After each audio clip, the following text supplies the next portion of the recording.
बिस्मिल्लाहिर्रहमानिर्रहीम। अस्सलाम वालेकुम नाज़रीन, आप यूट्यूब चैनल देख रहे हैं। मैं इमरान खान हूँ। भारत ने कुछ रिकॉर्ड ज़ाया किया और उसके अलावा कुछ जो खुफिया हालात उनके पास थे उनको भी तबाह किया अफ़गानिस्तान छोड़ने से पहले। ये मैं आपको इस वीडियो में बताऊँगा। इसके अलावा बताऊँगा कि भारत में अक़लियतों के साथ, ख़ास तौर पर मुसलमानों के साथ कितना जुल्म किया जा रहा है और वो कौन सा कानून है जिसके तहत उन्होंने एक कदीम तरीन हरियाणा में मस्जिद को गिरा दिया, उसको शहीद कर दिया। ये बहुत बड़ा जुल्म है जो भारत में हो रहा है। थोड़ा सा पहले आपको याद होगा हमने एक वीडियो की थी कि एक मंदिर था और उस मंदिर को जनूबी पंजाब में लोगों ने तोड़ दिया था, उसको नुकसान पहुंचाया था। फिर बाद में उसकी तामीर भी की गई, उसको ठीक भी किया गया, लोग गिरफ़्तार भी किए गए। हमने उसकी बहुत मज़म्मत की थी। लेकिन अब ये वाक़या एक मस्जिद का है और भारत में ये वाक़यात आए दिन होते हैं। दुनिया, पाकिस्तान में एक मंदिर के ऊपर एक वाक़या हो जाए तो पूरी दुनिया में आग लग जाती है, लेकिन भारत इस तरह के वाक़यात करे तो कोई नहीं पूछता। मैं ये सारी चीज़ें आपको बताऊंगा, लेकिन पहले कुछ चीज़ें जो अफ़गानिस्तान के साथ जुड़ी हैं वो रह गई थी, मैं इस वीडियो में आपको बताऊं। नंबर एक, तो कुछ माहौल बनता जा रहा है अफ़गानिस्तान में तालिबान की हुकूमत को तस्लीम करने का। G7 के लोग जब इकट्ठे हुए तो बजाय इसकी खबर निकलती कि वो सब लोग मुत्तफ़िक हैं इस बात पे कि कोई तालिबान को नहीं बुलाएगा, उनसे बात नहीं करेगा, उनसे मिलना भी नहीं चाहते या उनका बाइकआउट किया जाएगा, ऐसा कुछ हुआ नहीं। ऐसा लगता है कि तालिबान ने चीज़ें तय कर रखी हैं, या ऐसा लगता है कि यूरोपीय यूनियन, अमेरिका, मगरबी ममालिक वो ये समझते हैं कि अगर हमने तालिबान को अनअटेंडेड छोड़ दिया या हमने तालिबान के साथ रवाबित ना रखे तो इस खित्ते में चीन और रशिया अपने वो मकासद हासिल कर लेगा जिसके रास्ते में हमेशा हम रुकावट डालते रहे हैं। यानी रशिया के साथ ताल्लुकात तालिबान के बेहतर होंगे, चीन के साथ बेहतर होंगे, पाकिस्तान के साथ ऑलरेडी हैं, तो यहाँ पे खित्ते में एक ऐसा अलाइंस बन जाएगा जो हमेशा मगरबी ममालिक के लिए एक मुसीबत बना रहेगा। लिहाजा उनको ये लगता है कि तालिबान को एंगेज करना चाहिए। अब उनके स्टेटमेंट्स किस नौयत के आ रहे हैं वो मैं आपके सामने रखता हूँ। सबसे पहले तो आप देखें कि एंजेला मर्केल क्या कह रही हैं, जो जर्मनी की चांसलर हैं। उन्होंने कहा कि आलमी बरादरी को तालिबान के साथ बातचीत से झिझकना नहीं चाहिए। ये बहुत सारे अखबार में खबर छपी है, DW न्यूज़ से मैं आपको पढ़ के सुना रहा हूँ। आलमी खबर रसां इदारे के मुताबिक जर्मनी की चांसलर एंजेला मर्केल ने पार्लियामेंट में अपने खिताब से कहा कि अफ़गानिस्तान में पैदा होने वाली नई सूरत हाल एक तल्ख हकीकत है जिसका जर्मनी समेत आलमी बरादरी को सामना करना चाहिए, इससे भागना नहीं चाहिए। एंजेला मर्केल ने कहा कि आलमी बरादरी को मुखातिब करते हुए मैं ये कहती हूँ कि तालिबान के साथ बातचीत करने में बिल्कुल हमें झिझकना नहीं चाहिए। अफ़गानिस्तान में जो कुछ गुज़िश्ता 20 बरसों में हासिल किया गया उसका तहफ़्फ़ुज़ किया जाना चाहिए। अब ये बड़ी ज़ीरक और बड़ी समझदार ख़ातून पॉलिटिशियन है, वो इस बात को समझती हैं कि इस 20 साल के अंदर हुआ तो कुछ नहीं, लेकिन एक हवा तो क्रिएट किया गया है ना। और अगर सारे ये कहते हैं कि वो अमन के लिए गए थे तो उनको ऐसे ही कायल किया जाए कि भाई जो तुमने 20 साल मेहनत की उसको ज़ाया ना करो, तालिबान के साथ बातचीत करो और उनसे झिझको मत बात करने में। उनके साथ बातचीत करने में पूरी दुनिया की भलाई है और उनको अकेला छोड़ देने में हमारी भलाई नहीं है। फिर उन्होंने कहा कि अभी कल ही अफ़गानिस्तान की मौजूदा सूरत हाल के तनाजुर में जर्मनी ने इंसानी बुनियादों पर मुहैया की जाने वाली माली इमदाद में कुछ हमने कहा कि हम 50 करोड़ यूरो का इजाफा भी करेंगे, हमने ये ऐलान किया है। लेकिन जो पैसे दूसरी तरफ जर्मनी जो पैसे देने थे अफ़गानिस्तान को, वो पैसे भी रोक लिए हैं। वो लगभग 300 मिलियन अमरीकी डॉलर्स हैं जो जर्मनी ने देने थे, लेकिन तालिबान के आने के बाद उन्होंने रोक लिए हैं।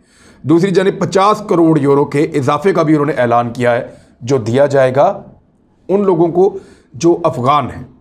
मे भी ये खर्च किया जाए इंसानी हमदर्दी की बुनियाद पे, NGOs के ज़रिए से, इदारों के ज़रिए से, लेकिन जो पैसा अफ़गानिस्तान को मिलना था वो उन्होंने रोक लिया है। इसके बाद दूसरी खबर जो है वो आई है G7 ममालिक, वो इकट्ठे हुए और वहाँ से जो स्टेटमेंट आए हैं वो बहुत इंपॉर्टेंट थे और उन पर बात होना बहुत ज़रूरी है। उन्होंने कहा कि G7 ग्रुप ने तालिबान से इस बात की ज़मानत मांग ली है कि वो 31 अगस्त के बाद अफ़गानिस्तान से बाहर जाने वालों को महफूज रास्ता फराहम करेंगे। यानी तालिबान से उन्होंने कहा कि आप हमें ज़मानत दीजिए। वो उनसे बातचीत करने में राज़ी नज़र आते हैं। 10 डाउनिंग स्ट्रीट से जारी करदा बयान में कहा गया है कि वज़ीर आज़म बरतानिया बोरिस जॉनसन का कहना है कि हम इस अज़म का अदा करते हैं कि तालिबान को दहशतगर्दी की रोकथाम, इंसानी हुकूक, बिलअमूम और बिलखसूस ख़वातीन, लड़कियों और अक़लियतों के हकूक़ और तमाम तबकात को शामिल करके अफ़गानिस्तान में सियासी तस्वीर की जानिब पेशकदमी के लिए ज़िम्मेदार ठहराया जाएगा। अब ज़रा गौर करें, दहशतगर्दी की रोकथाम, ये जुमला आप ज़रा सुने जो जारी किया गया है 10 डाउनिंग स्ट्रीट से, यानी बरतानिया के वज़ीर आज़म के ऑफिस से जो जुमला जारी किया गया वो ये कह रहा है कि हम इस अज़म का अदा करते हैं कि तालिबान को दहशतगर्दी की रोकथाम। आज से पहले ये तालिबान को दहशतगर्द कहते थे, अब वो कह रहे हैं कि तालिबान दहशतगर्दी की रोकथाम करेंगे, उसके लिए जिम्मेदार होंगे। इसका मतलब है कि वो गुंजाइश पैदा कर रहे हैं। अब वो तालिबान को दहशतगर्द नहीं कह रहे। ये बात बरतानिया ने की है। इससे पहले अमेरिका भी उनको तस्लीम कर चुका है कि वो एक एंटिटी है, वो एक हकीकत है, उनके साथ मुज़ाकरात किए जाएं। सिर्फ कुछ ऐसे लोग हैं जिनको अभी भी तकलीफ़ है, जिनको अभी भी बहुत प्रॉब्लम है, और उनको ये लगता है कि वो वही कहते रहें जो माजी में अमेरिका कहा करता था या जो माजी में बरतानिया कहा करता था। आज से कुछ अरसे के बाद जब भारत अफ़गानिस्तान में तालिबान की हुकूमत को तस्लीम कर देगा तो तब ये सारे लोग कहेंगे कि जी भारत ने देखे कैसा कमाल कर दिया। अभी वो इस बारे में नहीं मानेंगे। जब तक भारत नहीं करेगा तब तक वो नहीं मानेंगे, चाहे वो पाकिस्तान में रहते हैं, चाहे वो पाकिस्तान के बाहर रहते हैं। तो इनकी खसलत ऐसी है, तो उस पर अब क्या किया जा सकता है। बहरहाल ये बात अब G7 ममालिक वो इस अमर पे मुत्तफिक हैं कि तालिबान 31 अगस्त के बाद भी अगर अफ़गानिस्तान से लोग निकलना चाहते हैं तो उनको महफूज रास्ता दिया जाए। मुस्तकबिल में तालिबान से ताल्लुक़ रखने के रोड मैप पर भी G7 ग्रुप के लोग मुत्तफिक हो गए हैं। ये बहुत बड़ी खबर है। वो ये कह रहे हैं कि G7 ममालिक आपस में मुशावरत करने के बाद मुत्तफिक हो गए हैं कि मुस्तकबिल में तालिबान से किस तरीके से ताल्लुकात रखने हैं। तो कता ताल्लुकी वाला सफ़ा तो फट गया, वो तो बात हो गई ख़त्म। इसको भी आप ज़हन में रखिएगा।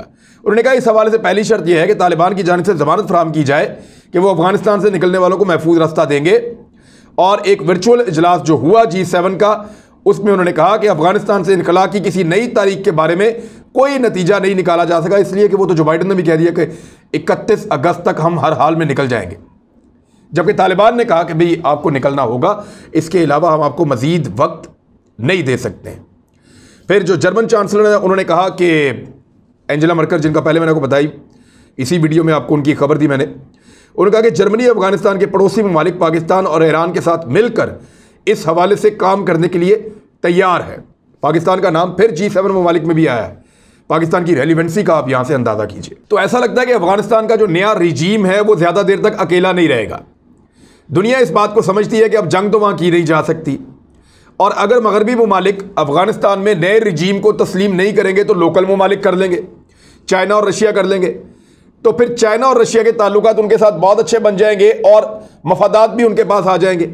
लिहाजा मगरब ना चाहते हुए भी मजबूर है कि तालिबान के रजीम को ना सिर्फ तस्लीम करे बल्कि आने वाले दिनों में उनके साथ वर्किंग रिलेशन भी रखे, जिसका इशारा उन्होंने दे दिया है। बाकी इस खित्ते में क्या हो रहा है उसके ऊपर हम नज़र रखेंगे और आपको बताएंगे। अब आ जाए एक और खबर की तरफ।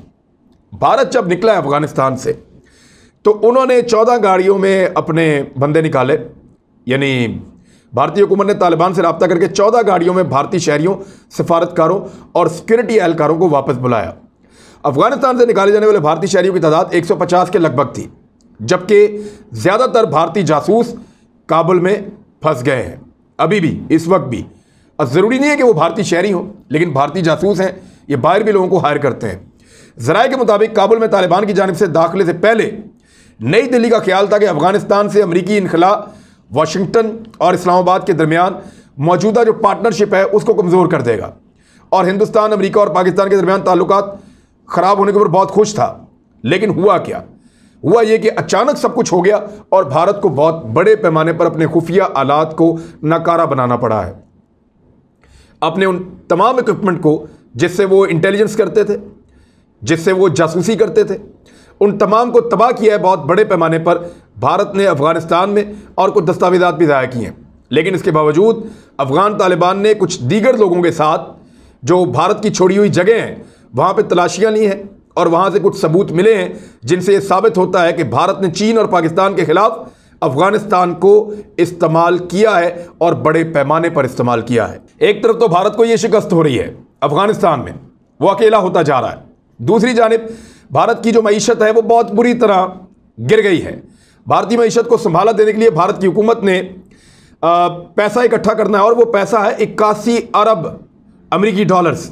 और ये पैसा इकट्ठा करने के लिए वो अपने कुछ सरकारी इदारों को, निजी शोबे को लीज पर देने जा रहे हैं। ये इदारे कौन कौन से हैं? रेलवे, एयरपोर्ट, स्पोर्ट्स स्टेडियम्स जो हैं वो, और कुछ रोड्स हैं, कुछ पावर ट्रांसमिशन लाइंस हैं और कुछ गैस पाइपलाइंस हैं। इनके कुछ हिस्सों को, इदारों के कुछ एरियाज़ को जो भारत की हुकूमत है वो लीज पर देने जा रही है। और लीज पर जब वो देंगे तो इससे वो कुछ पैसा इकट्ठा करेंगे जिससे अपने मुल्क को चलाने की कोशिश करेंगे, क्योंकि उनकी मईशत को कोरोना ने बहुत बड़ा धचका दिया है। अब आ जाए एक और खबर की तरफ। आलमी तंजीमें, आलमी इंसानी हकूक़ की तंजीमें और बड़े बड़े इदारे जो बहुत बात करते हैं अफ़गानिस्तान के ऊपर, जो बात करते हैं पाकिस्तान के ऊपर, जो बात करते हैं उन जगहों पे जहाँ पे उनके मफादात होते हैं, चाइना पे बहुत बात करते हैं, लेकिन वो भारत पे बात क्यों नहीं करते? गुज़िस्ता 24 घंटों में 5 कश्मीरियों को शहीद कर दिया है भारत ने, और सिर्फ जुलाई के महीने में जिन कश्मीरियों को शहीद किया है उनकी तादाद 37 है। जुलाई के महीने में 2 ख़वातीन समेत 37 कश्मीरियों को जुलाई के महीने में शहीद कर दिया भारतीयों ने, और वो बाज नहीं आ रहे और कोई उनसे दुनिया में पूछने वाला नहीं है। यानी अफ़गानिस्तान में छोटा सा वाक़या हो जाता है तो उसको बहुत बड़ी खबर बना के लगा दिया जाता है। दूसरी जानिब जो कुछ भी होता रहा कश्मीर में उसके लिए आवाज़ कोई नहीं उठाता। ना यहाँ एंजेलिना जूली बात करेंगी, ना यहाँ अक़वाम मुत्तहिदा बात करेंगे, ना यहाँ बैनुल अक़वामी इदारे या यूरोपीय यूनियन बात करेगी। तो यहाँ पाकिस्तान को अपनी आवाज़ उठानी पड़ती है बार बार।